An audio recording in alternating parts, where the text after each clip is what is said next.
Hi guys. I'm sorry. I meant to say, I'm high guys. I smoke quite a bit of marijuana. In fact, I smoke so much marijuana that the alphabet borrows the letters T, H, and C from me. I smoke so much marijuana that when I die and they cremate me, whoever is working in the crematorium that day is going to have a fantastic high. In fact, I think people should smoke my ashes. I love getting high for pretty much anything. In fact, I love going to the movies and getting high. God, I don't think I've seen a movie unhigh since The Blue Lagoon. In fact, there was one movie in particular that I saw called The Eternal Sunshine of the Spotless Mind. Have you ever seen that film? If not, I'm going to tell you how it goes. I'm sorry if I ruin it for you, but it's been out for like 15 years. So if you haven't seen it by now, a fumble. But in this movie, Jim Carrey falls in love with the girl from Titanic, Leonardo DiCaprio. And what happens is they fall in love and then they break up and their hearts are so broken that they go and get their minds erased so they forget that they actually ever met each other. And through this movie, they run into each other again and they re-fall in love. And the theme of this movie is that love conquers all, which we all know is complete bullshit. But in this movie, it does.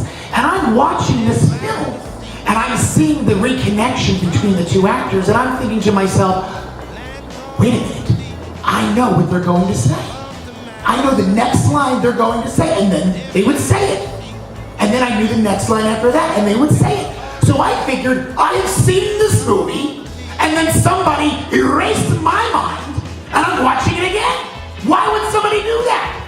And then in the movie, Frodo comes out, because Frodo's in the film, and then I remembered, oh! I auditioned for this movie. Hi. I read the script. Hi.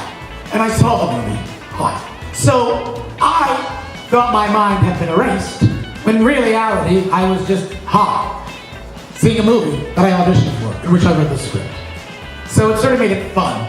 It was more like a 4D experience, because I thought my mind had been eternally spotless, sunshine, when in reality it was just high. Disneyland, I love to go to Disneyland high. There's nothing like getting in your car in the parking structure and hotboxing right before you go down to the tram and you see all these beautiful children and you're just so happy that none of them are yours. And then you get on the tram and you go into the park, and I go to my favorite ride at the park.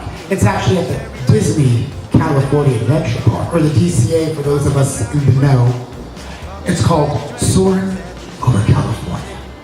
And you sit on this chair and it raises you in the air in front of this gigantic screen, and it makes you feel like you're flying over different parts of California. And they pump in oranges when you go over an orange field, or sea salt when you're going over the sea. It's unbelievable. And if you're stoned just enough, you actually feel like you're there. And then you don't have to go on a real vacation. It is honestly my second favorite ride at the park. My first is the bar at the hotel. And I also like to get bombed at the Aerial Grotto, but I got kicked out of there a couple of times because I had one too many seashell drinks. There was one time though, my friend said, do you want to go to Disneyland? My nieces are going to be in town. And I said, yes. And he said, but we're only going to go to like the kiddie park because they're young, which is Fantasyland. And I said, I can do that. Of course, I get stoned. I go to Fantasyland. And at that point, I was just a little bit too heavy. So when we got up to the Pinocchio ride, they have these boats. So my friend and his family and his nieces and brother, sister-in-law, they all got in their boat, but I was too big to get in the boat with them. So they gave me my own boat.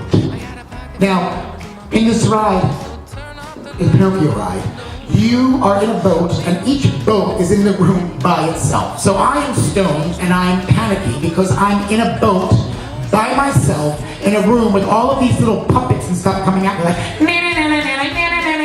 and I was freaking out. I started having a massive panic attack. In fact, at one point I went into a room and everyone was turning into donkeys. Like, hee-haw, hee-haw, sweating, crying, going crazy. It was intense. We get up to the exit. It opens the doors. I'm screaming, get me out of here! Snow White is looking at me. Sleeping Beauty is looking at me. What's wrong with it? Minnie's like, what's wrong with it? I was like, I can't handle it. It's too much. I gotta go to the bar. And then I left the family and went to my favorite ride, which was a boat. The funny thing is, edibles. I don't know if you guys know what they are, but edibles are pretty much candy bars or gummy bears, or anything that has THC in it. And those can really give you a crazy high. One time I was on an edible and I left my friend's apartment complex that I was watching for the weekend, and I was in my underwear and I was gonna go downstairs and get a pizza. I had $20, I had my cell phone, I got lost in the entire apartment complex for 2 hours.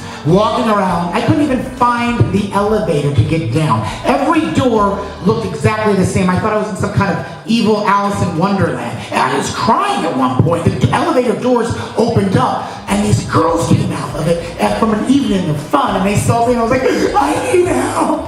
I don't know where I am. And they ran away from me. And I thought maybe that elevator would go downstairs. So I went into it, but it went to another floor and there was no downstairs, and then the pizza guy's calling me and I'm like, I don't know where I am. I might need you to call the police. I'm lost inside of an apartment complex. It was terrible. Finally, about 3 hours went by, I figured out where I was, what was going on. I got in my car, I drove to that pizza place and I said, I was the guy who got lost in the apartment complex. Here was $20. Because I may have had a panic attack, but I make sure I pay my pizza guy. Because you never know next time I see lunches.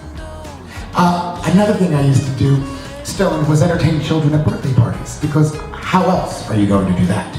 And I would dress up like SpongeBob or Pikachu, which is a Pokemon that looks like a yellow bunny, but that's about it.